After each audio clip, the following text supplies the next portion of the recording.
So good afternoon, everyone. This is Lisa Tabaku. Today we're going to be talking about the CAL SIOP model and the way that CAL SIOP has been adjusted for dual language programs. Because we're thinking about how students who are learning in dual language programs or transitional bilingual programs to some extent, or even in schools where teachers are teaching in a mainly English program, but are valuing the student's first language, that is a different kind of a scenario than environments in which only English is used. SIOP has a number of different components. And in the brief time we have together, we are going to be looking at scaffolding for students. Okay, well, CAL is the Center for Applied Linguistics. We've been around for 60 years. We've been here to promote language learning and cultural understanding, to ensure access and equity in society for anything involving language and culture. We're applied linguists. That means we take from the research and we say, what can we do with this for the good of society? We are involved in many different activities. All right, so what are our content objectives? If we're doing SIOP, and we'll talk about what SIOP is in a second for those who may not be as familiar yet, we'll identify features of distance learning that could help language learners access and produce language. Originally, this was going to be a straight session just on CAL SIOP. But how in the world could we do that when we are in the midst of such unusual circumstances? So we are going to speak a little bit to distance learning and how what CAL SIOP says applies to distance learning. We are going to talk about how CAL SIOP is a little different than the regular SIOP, and that includes the 4 overarching themes of dual language SIOP. We're going to name different types of scaffolding. We're going to look at activities in which our learners learn language content and become socioculturally competent. And we're going to look at trying to think about how we're going to replicate the scaffolding techniques that we know are a must for language learners. How are we going to do that in our virtual instruction? If we have content objectives, if we're teaching language learners, then we also have language objectives, right? So you're going to be able to provide written responses regarding technological tools. You're going to read and react to questions using polls. You're going to compare and contrast bilingual anchor charts using a question and response format in writing. You're going to use spinners to generate language for learning word parts. And you will complete a survey at the close of the webinar. We ask you to do that in any case. Now, this is one way that the CAL SIOP DL for dual language is a little different than the other SIOP for gen ed classes, English, ESL, because we are insisting that there be a cultural objective for as many lessons as possible. That we are thinking about how do we bring culture, how do we affirm the experiences, voices, and identities of all of the students in the program in all ways possible. So for our purposes today, we're going to interpret all the strategies that I'm going to be talking about through the lens of teaching students who are learning in 2 languages. But in your classrooms, you could be doing things like, gee, in math, hey, computation in math isn't done in the same way in all countries, right? But that computation does lead to the same answers. Why can't we talk about that? And how about in science? Why can't we talk about experiences of hazardous weather and ask our students to ask their family members about that? That helps students to see their teachers valuing the knowledge of their families wherever They are and whenever they've had experience of hazardous weather.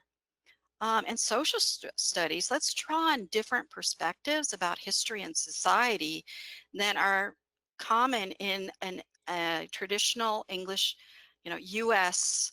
only narrative. Okay, these kinds of things we do when we're thinking about infusing cultural objectives in our lessons. Okay, so dual language education, a good part of us today are from dual language programs. What what are the pillars of dual language education? I'd like you to use your question box and name at least one of the three goals or pillars of dual language education. We are developing bilingualism and biliteracy in all of our students. We are ensuring that they reach high academic achievement, not just in one language, but in both languages. And we are ensuring that staff and students are socioculturally competent. Okay, so what about this SIOP? Well, what does SIOP stand for? It actually stands for Sheltered Instruction Observation Protocol, because when SIOP began, which is many years ago, it was a protocol that was used in classrooms for research purposes to see if teachers were using all of the components and methods of SIOP in their instruction. And if they were, then what were the effects on children? So it still has the name SIOP. So it is a means for making grade level academic content. So your core academic subject areas like science, social studies, math, ELA, SLA, English language arts, Spanish language arts, Mandarin language arts, French language arts, more accessible for language learners, while at the same time promoting their language development, right? Developing content and developing language. There are 8 components for the DL. It's been modified. There's a marriage between the SIOP and the guiding principles for dual language education. That is really what the heart of the CAL SIOP model for dual language is. We've enhanced the focus on promoting cultural competence and language equity. Our dual language programs are not going to be successful unless we zero in on this. And it focuses on 4 overarching themes. So what are those 8 components? The 8 components are lesson preparation, building background, comprehensible input, strategies, interaction, practice application, lesson delivery, review, and assessment. All aspects of instruction in which we have to modify in order to reach language learners. And the area that we're going to be focusing on today is the strategies and scaffolding strategies. Okay, but before we begin with the actual strategies of scaffolding, I said that I wanted to look a little bit about uh, our practices vis-a-vis distance learning now. And so I thought of, well, whether we're face to face with our students or we're distance learning, the same principles apply and the same methods we have to think about in order to reach the students so they can access our instruction, so they can produce the language, and so that they develop their content knowledge and their language skills.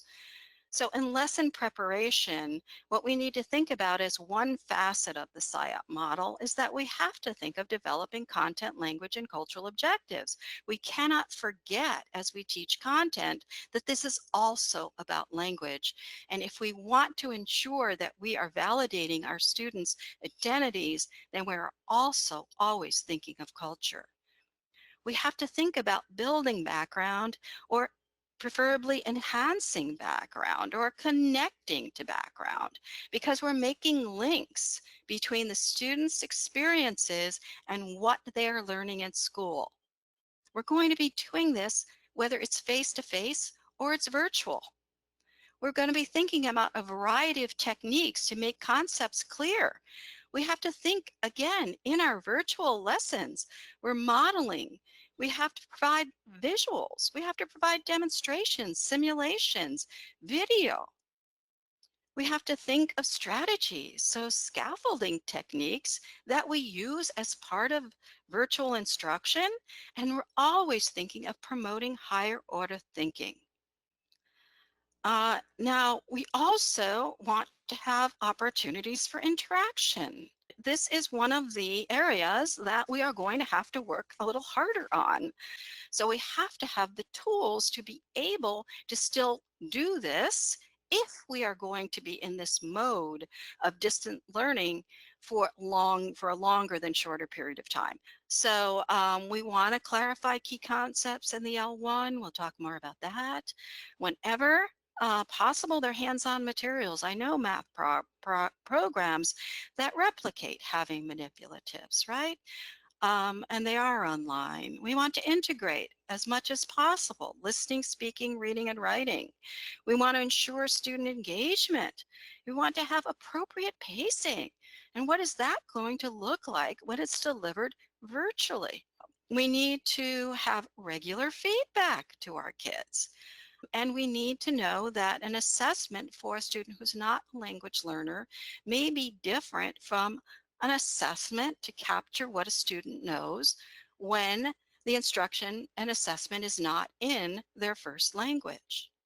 Now, we have some really nice information that's come to us from Colorín, Colorado. Many of their supports can be used for students who are language learners, period. So they have some resources online that you all can access, and I recommend those.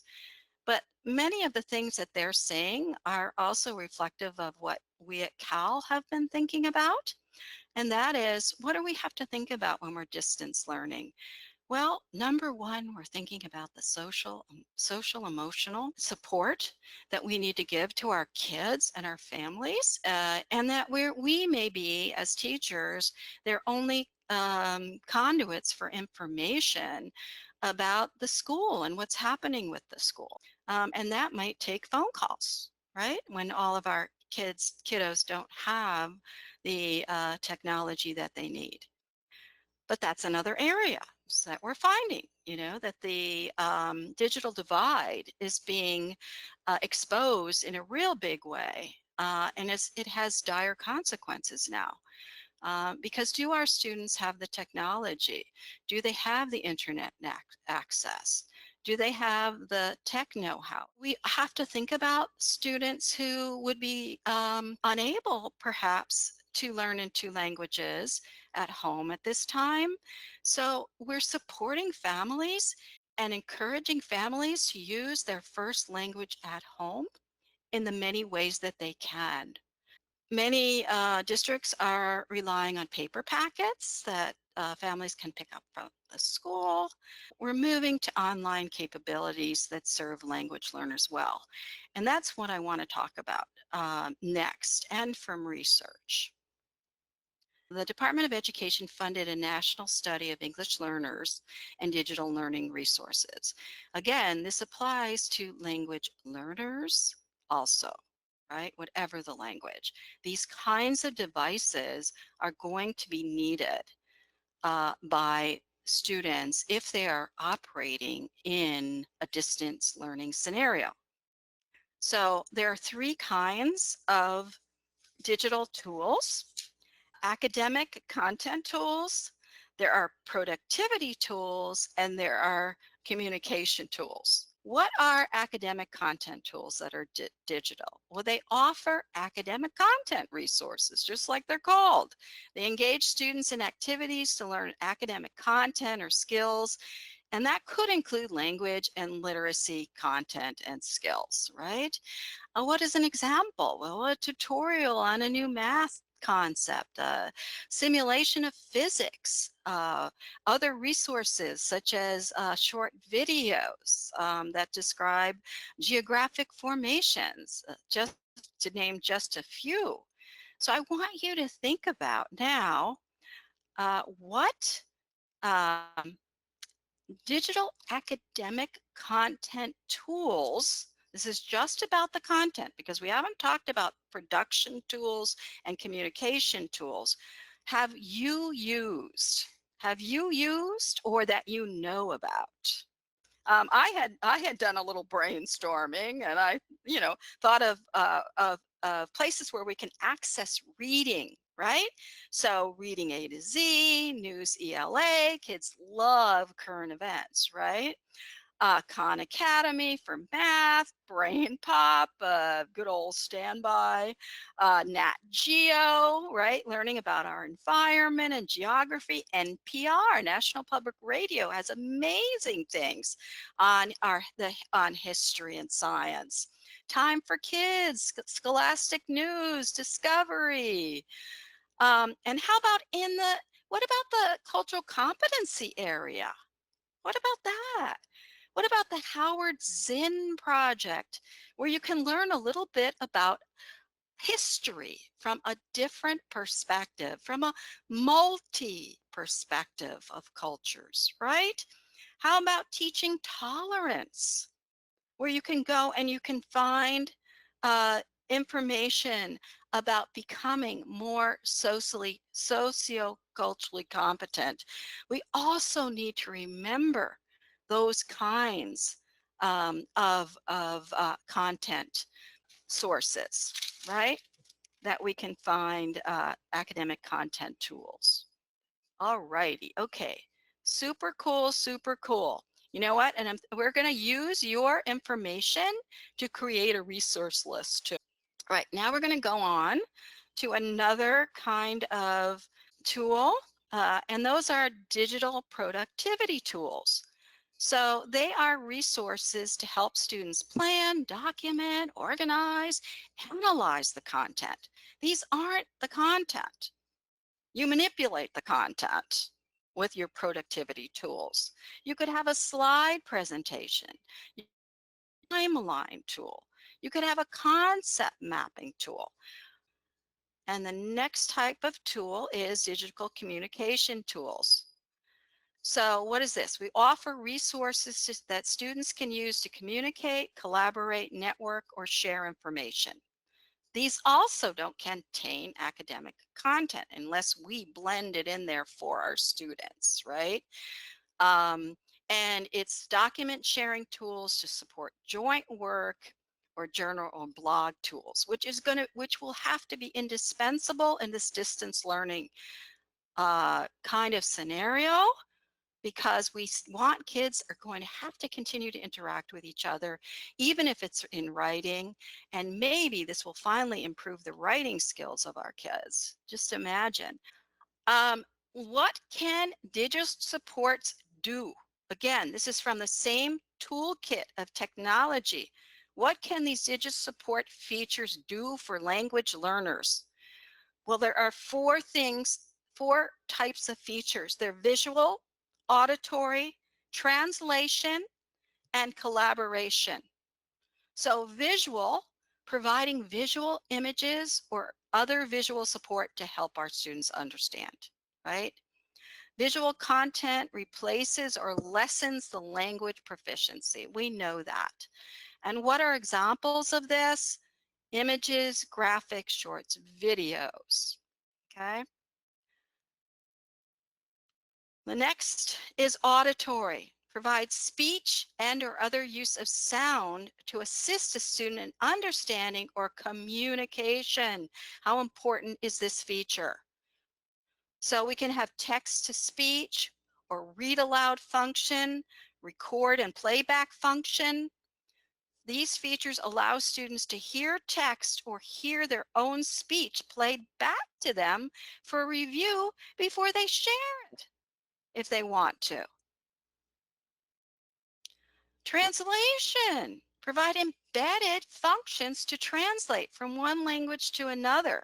So you provide just a word, a phrase, or longer text in another language, either spoken or in print. And you as the teacher control this for how much your student needs, especially in dual language, where some students might need more support depending on their proficiency level in the language they're learning, in the target language of the classroom, and those who need less support, more or less. For example, an embedded translation function could let a student hear the Spanish version of a sentence in English. And lastly, the collaboration provides functions to help students communicate, collaborate. So these are those programs that you were talking about before, like Google Classroom, Edmodo, Zoom. Collaboration support features might offer students functions that assist them in sharing, allow students to collaborate with peers according to their proficiency level. And so you could even set it up that peers at the same lexile reading comprehension level are in groups with each other. Okay. All right. Now, so we said that there are these tools. Well, guess what? They have to be in our hands. Our federal government, our state governments, our districts, and our schools need to be providing us with the resources so that our students have the capacities to work online at home, that they have had the ability of families who might need to be trained on how to help their kids, that they have the Wi-Fi, and that we have those kinds of tools that are recommended by the U.S. Department of Education study and ensuing toolkit that we have, right? So we have to be those advocates for what our children need.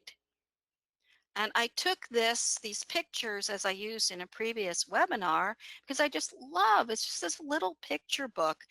And these pictures were taken during the first Women's March on Washington.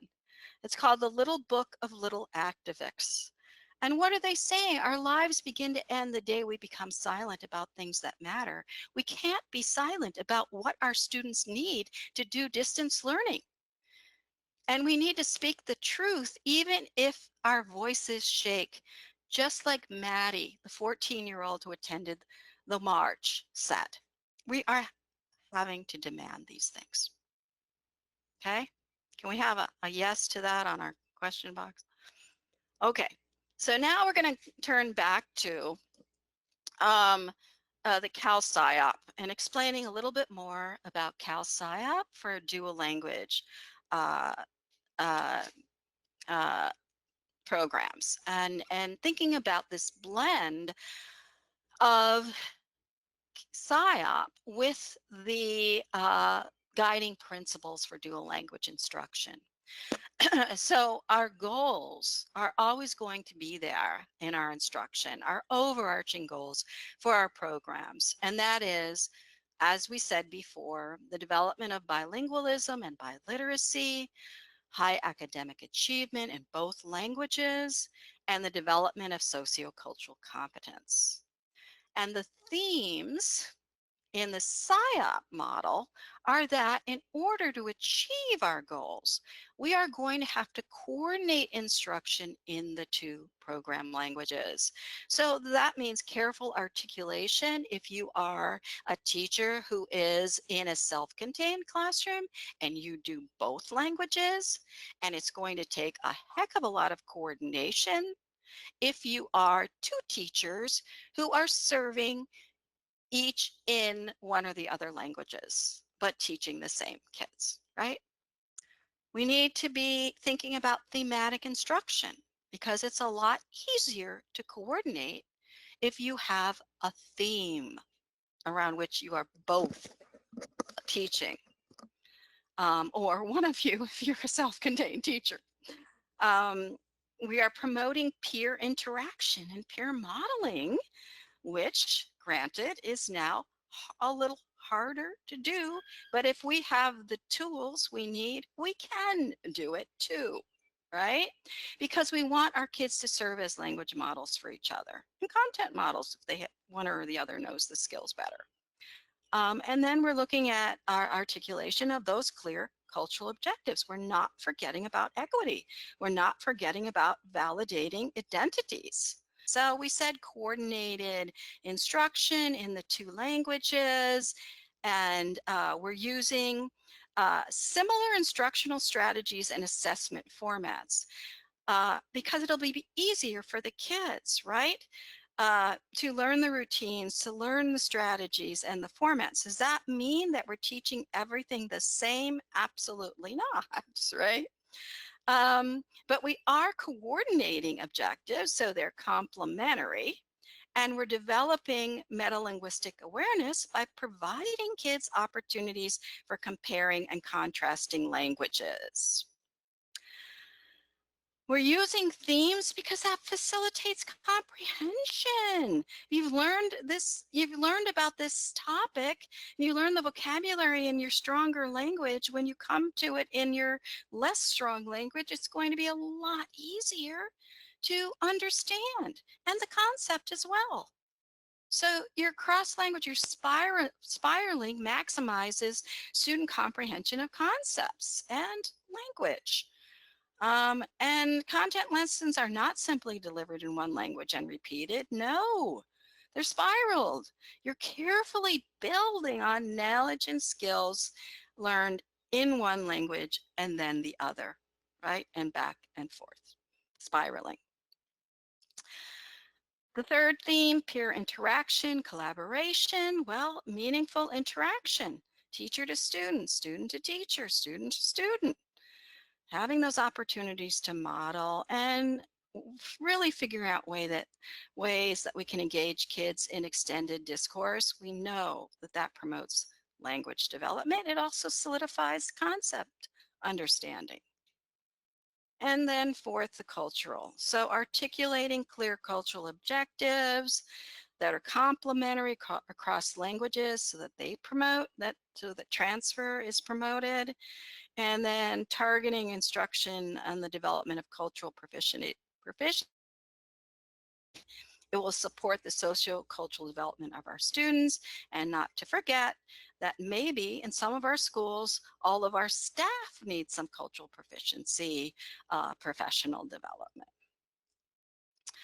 Okay, so equity, sociocultural is really at the heart of our dual language programs. Teachers and staff must be committed to equity. And if they are, then they understand that students have diverse needs. They are on the way to becoming culturally proficient themselves. They are using multi-ethnic curricular materials. They are integrating students' cultural values into the classroom. They are thinking of ways to celebrate and encourage the use of all home language varieties. They are having students think critically and engage in learning activities that promote social justice. And they absolutely believe that all children can learn. That is probably fundamentally what every teacher must have. And as we talk about, if I go back to having students think critically, engage in learning activities that promote social justice, we can say that an important part of dual language education is to raise children with a critical consciousness.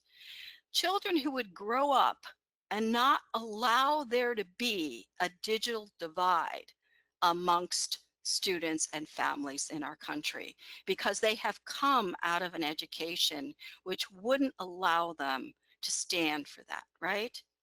So as our good friend and mentor, Paulo Freire, in The Pedagogy of the Oppressed said, education either functions as an instrument which is used to facilitate integration of the younger generation into the logic of the present system and bring about conformity, or it becomes the practice of freedom, the means by which men and women deal critically and creatively with reality and discover how to participate in the transformation of their world. This is another goal. of our dual language education programs, or it should be anyway. Okay. All right. So if we talk more about sort of the nuts and bolts of the strategies, which is what we need, right? We need these. We're going to look more at scaffolding. We're going to look at the scaffolding strategy under what we'll say the component of the SIOP model strategies. Okay.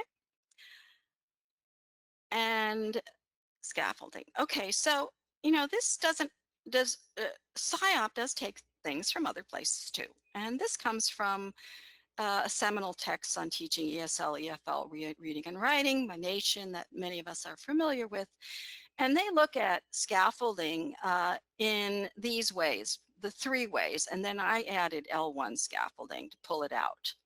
So verbal scaffolding, instructional scaffolding, and procedural scaffolding. We're going to look at all of these. So what is verbal scaffolding? Well, we're helping kids to be able to produce language, right? And we do this first by modeling language use so they can emulate. We elicit language with teacher feedback that has to be strategic. We're going to look at that. And then we provide supports for production, which we can do in the way of providing scripts, which a lot of folks have called accountable talk in some places. Okay, so let's start with verbal scaffolding and strategic teacher feedback. Well, we could look at that in 4 different kind of ways of doing this. We can do it through repetition, we can do it through recasting, we can do it through reformulation, and we can use it through extension. And know that some of these terms are used differently in different places too. But it's the idea that we're trying to get across that's most important. So guess what the lesson is going to be about. And hopefully you said spiders, and in this case, we're actually looking at arachnids, of which spiders are a type of arachnid. Spiders, scorpions, tarantulas, which are really just hairy spiders, ticks and mites are also in that same category of arachnids. Now, let's say we're studying about spiders and arachnids, and the teacher would repeat as a form of teacher feedback. So the teacher repeats the student's words, modeling correct pronunciation as needed. So I'm going to need your help. Okay. So this is an example, and I need for you to tell me what the teacher, write in the question box, what does the teacher say next? So the teacher asks, is this an insect or an arachnid? Because arachnids are different from insects, right?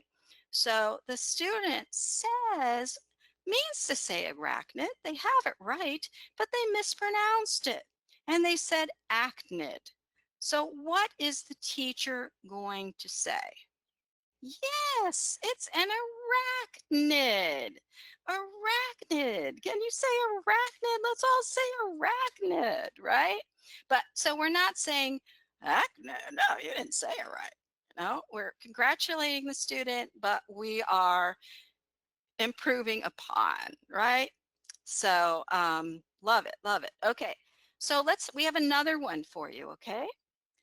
And this is a recast. So the way we define recast in our scenario here is the teacher provides needed vocabulary, okay? Often the academic vocabulary. So the teacher says, what are those? And the student says, spider, legs, feelers. So what does the teacher say? Yes, those are the spider's pedipalps. That's what those are called. What they feel with on their legs are the pedipalps. Okay? So even we as teachers didn't know that academic vocabulary. Why? Because we haven't learned that much about spiders. And there's nothing wrong with that, right? We're all learning, just like our kids sometimes. So we would say yes, because they really got it. What are those? You pointed to it. They said spider leg feelers. Yes, that's right. Those what those do. But there is another word for that. And we're giving it to the kids, and we're going to use it with the kids, and we're going to expect them to use it in the future, right? Okay. Then we have reformulation. And by the way, those are pictures of different arachnids. So the teacher repeats the student's utterance, but restates and expands to represent adequate language usage. All right. So the teacher says, "What else do you know about arachnids?" And the student says, "Two body part." And what does the teacher say? Remember that we are extending language usage. We're not saying, no, that's wrong, but what are we doing? We're modeling the correct language, right? The arachnids have two body parts. Yes. Right. Yes, they have two body parts. Yes, the two body parts are the abdomen and the thorax. It's the head and the thorax are joined in an arachnid. That's what makes them different from the insects that have three. See how much I learned about this when I was preparing this for you? Nobody learns more than the teacher, right? Okay. All right. So terrific, right? So um yes, the arachnids have two body parts and insects have three. And yes, arachnids have two main body parts. Yes, right? Okay, we're not shutting anybody down. And we're extending. Okay. We are promoting extended language use. Okay. And just as an aside, I wanted to say that, this picture like totally creeps me out, right? Because I'm not a fan of spiders. But I was thinking that perhaps I would have to control myself in the classroom because we don't want to perpetuate any stereotypes about being afraid of spiders. I don't know. That's just a thought. But okay, the teacher prompts extended discourse and provides a scaffold for production. So what do we mean by this? Okay, so the teacher says, we have learned about insects and arachnids. Okay, so we've moved along and studied not only arachnids, but insects. Turn and talk to a partner about the similarities and differences between insects and arachnids. Okay, so there we go. We're asking for extended language use. Well, first of all, the kids have had to have learned how to do turn and talk, right? It's not something you do immediately. Kids learn from the early years on. And secondly, what are they going to need to do this if many of the students or all of the students are language learners in one language or the other? We would have anchor chart that would help them so that they would have the language to be able to share with each other. So we could have made a Venn diagram together about the similarities and differences between insects and arachnids. And we're going to put that up, or it doesn't have to always be an anchor chart that's on the wall. It can be a sheet of paper that's an anchor chart for the kids to work with. And they use that then to be able to have language in order to talk about the content, right? So that's the difference. Sometimes in some classrooms, we see teachers stopping at the first thing and not providing the scaffolds. Okay. All right. So let me move on. Now, what about, this was just sort of off the top of my head. I thought, well, what could I do maybe to and think about a cultural objective? How cool would it be if you got kids in the class whose heritage is Mexico or came from Mexico or from Guatemala or Belize or Honduras, right? And you brought out these particular spiders when you were learning about spiders. Like the tiger wandering spider is like a real mean spider, you know? Uh, I, very, very highly poisonous, sometimes called the banana spider. And there's lots more. It's a tarantula because it's hairy, but he was called a tiger wandering spider online. And then the Sierra Cacachila spider is from Baja California. They found it in a cave. They just recently discovered it. Look at those red fangs. That's one mean looking spider, but guess what? He has venom, but it's not nearly as poisonous as the tiger wandering spider, not nearly as harmful to human beings. So wouldn't that be fun? And the kids say, "Yeah, I'm from I'm from Mexico. That is sure one heck of a spider, right?" Okay. All right. So um, what else do we have to have when we're doing verbal scaffolding? Of course, wait time, allowing new learners the time to translate the question and maybe formulate the response. There are many students who just need time, not language learners, but especially language learners. Einstein needed time when he was a little boy. Results in higher quality answers. And Rowe, I guess he did some research and said, he should be waiting at least 3 to 7 seconds. A study was also done that showed that sometimes teachers waited longer for kids who didn't need the time, who just because of expectations that were misguided on the part of teachers, they actually gave kids who needed less time more time, and kids who needed more time less time. Okay, what are some other scaffolds for production? Sorry.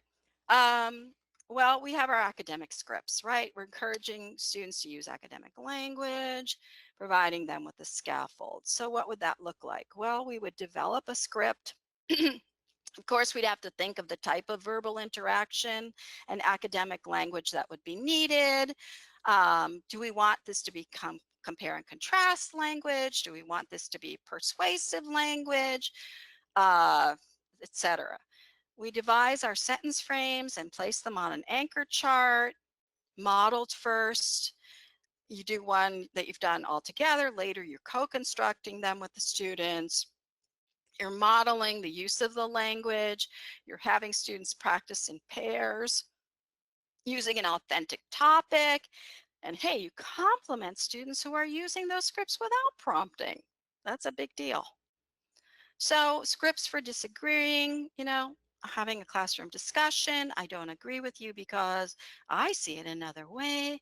My idea is different from yours. I understand what you're saying, but, okay, in a respectful way, we are having civil discourse. We can't always find that in our society now, but anyway. No estoy de acuerdo contigo porque lo veo de otra manera. Mi idea es algo diferente a la tuya, etc., right? And having it in the Spanish class as well. We can do scripts especially for comparing and contrasting, as I said. So you can have the graphic organizer and the language to go with it. So blank is different from blank because, and provide a model sentence that the students will go on then and be able to emulate. Blank and blank are similar because, and they can associate the parts of the Venn diagram with the language too. Okay, so now we also have, we're going to turn to instructional scaffolding.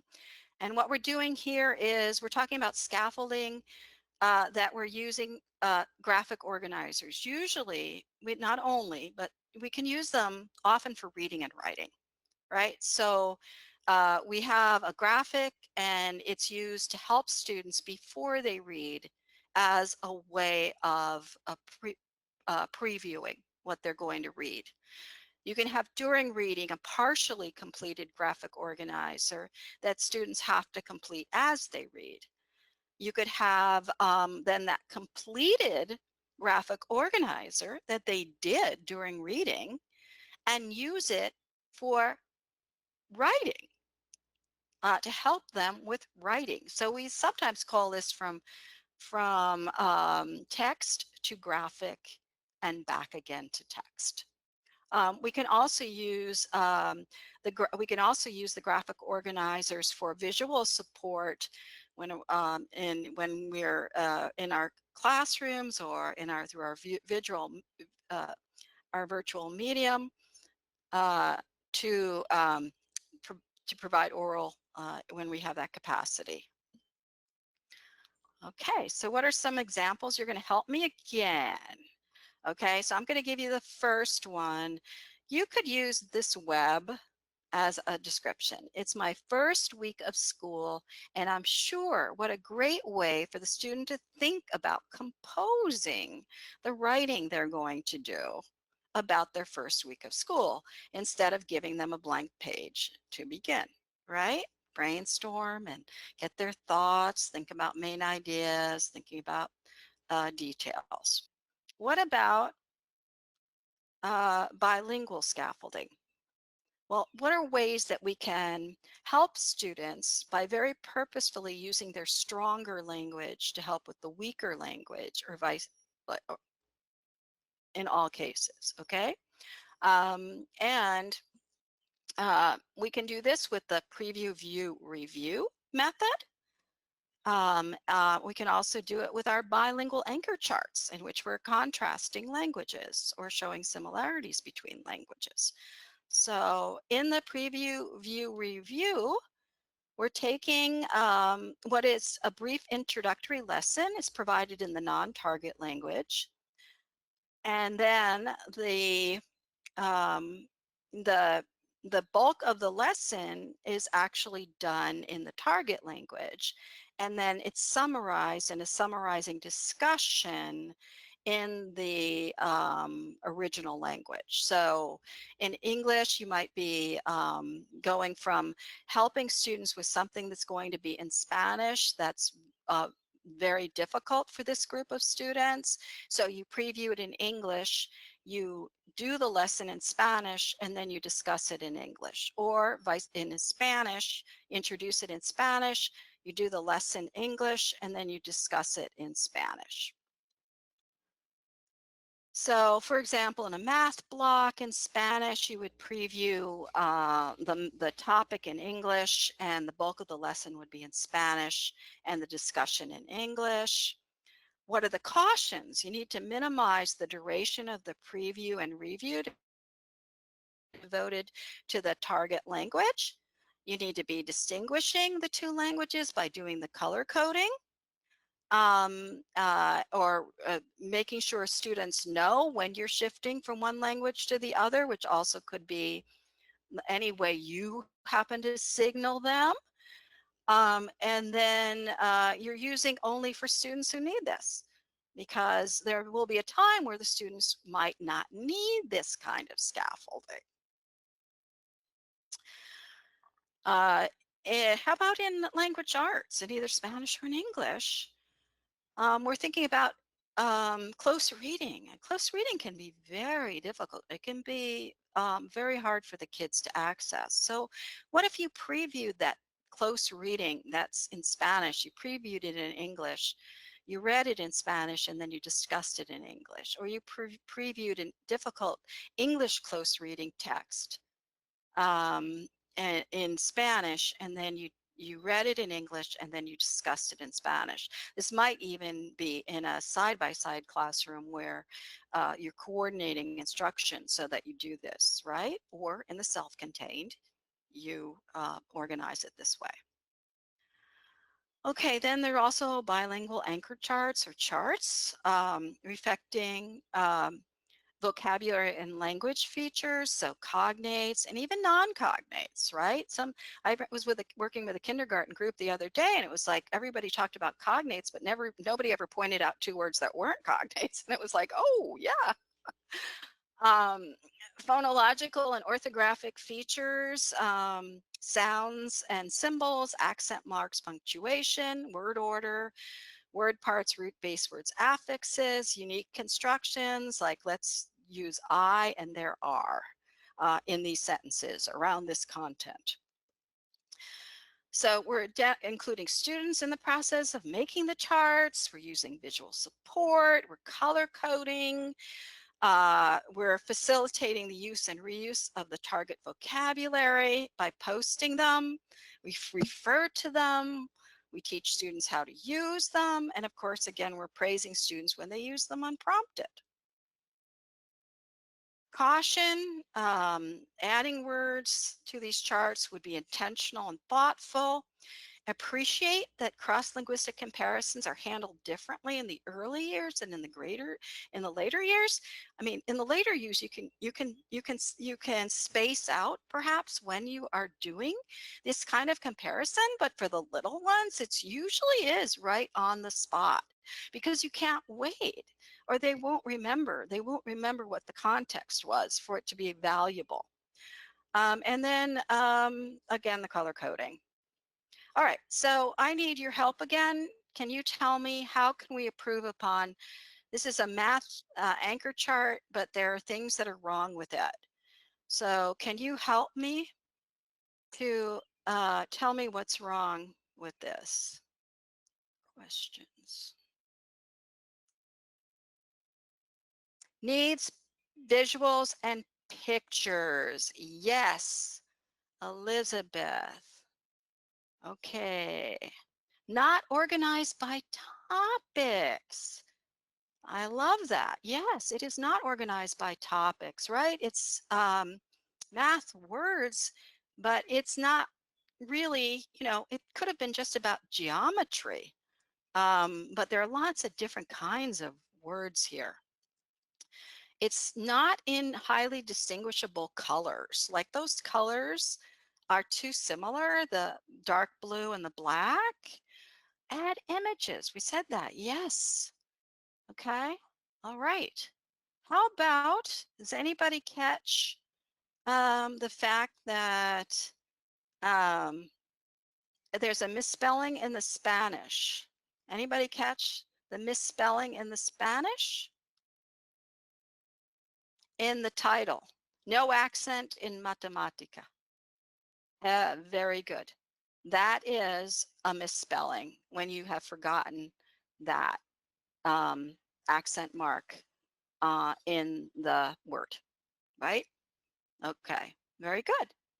All right, now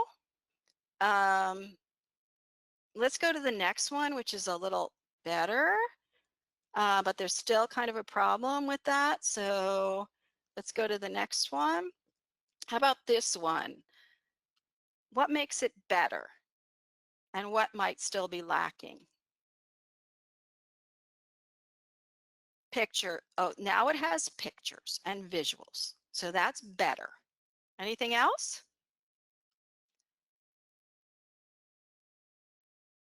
It's not so well organized. I'm like dying to have this as a category. Like, we want this, kids remember things that are connected in some way. So to throw in familia, I know it says cognates, but it's going to be a lot more useful if it was like geometry cognates, right? Or all family cognates or all calendar cognates, right? So that is something that's not as good about this. But what else? What else do they do that's better? How about they put in they have better colors that are consistent and they are contrasting the blue with the red. They have the tildes. Thank you, Lisette. And what about the articles? Thank you, Karen. Yes, they have the articles. The masculine or feminine article, actually they're all masculine here, and the los for the plural for the masculine, right? Which is good practice. It's very good practice to use the articles with the nouns, right? Because it's something that the students have to begin to understand that that is something that the masculine, feminine in Spanish, and you don't have that comparable feature in English. And I might say that if you are from other language backgrounds, you can do the same things, but you need to look at what's the same and different to English with that language, right? We can look at morphology and compare morphology. So hey, is there morphology similar in English and in Spanish? Well, yes. Derivational prefixes and suffixes, very much the same and carry the same meaning, but they're inflectional suffixes like possessive, which is not the same in Spanish and English. The feminine and masculine nouns, noun, adjective agreement, just not the same. So what is an activity you could do? You could have a spinner, and you can find spinners online and put the information you want to on in the spinner. I found them, but I didn't have time to do it. So this is what you do. You have a spinner, and you have 4 people. One spins, one says the word, and then one creates a sentence using the word generator. One provides a simple definition, and then they change the roles. So this is if they were doing it in person, and with all of the, hopefully the features that we can have in virtual learning, we might be able to do some of these things. So if I, as an example, I just spun the spinner, what is the word I created? The word I created is unfit. Can you see that? Un and fit. After I spun, I could say a sentence. The soldier is unfit for duty. And then the next person, this would actually be 4 students. The soldier is not fit for duty. That's the definition. She is not in a condition to perform the required tasks, but we want them to understand it's okay if they say not fit, because we want them to be getting the understanding of what does un do to fit. What does that prefix do to the word, right? Okay, so I just spun the spinner. What is the word I created? Can you use player in a sentence? The player is running. The player got injured. The player is cheating. And which way do you mean? Okay. Right. Okay. Excellent player. We are all very good participants here. Okay. Use the word in a sentence, and then like the soccer player scored a goal. A lot of our kids would be crazy about that, much more than baseball, to tell you the truth. Well, it depends. Shouldn't say that. Write the definition of the word, right? The person who played soccer made a goal. Okay. So you get the idea, right? Teaching suffixes or prefixes. You can do it in Spanish, so you can use des, which means no or not. So descontento is not to be happy, right? Etc. And you can do it with roots. So ceased, it means to estar fijo, it means to be like fixed, right? And that actually helps you unlock the meaning of asistir or resistencia, right? Okay, and that's it. So until we meet again, thank you and muchas gracias.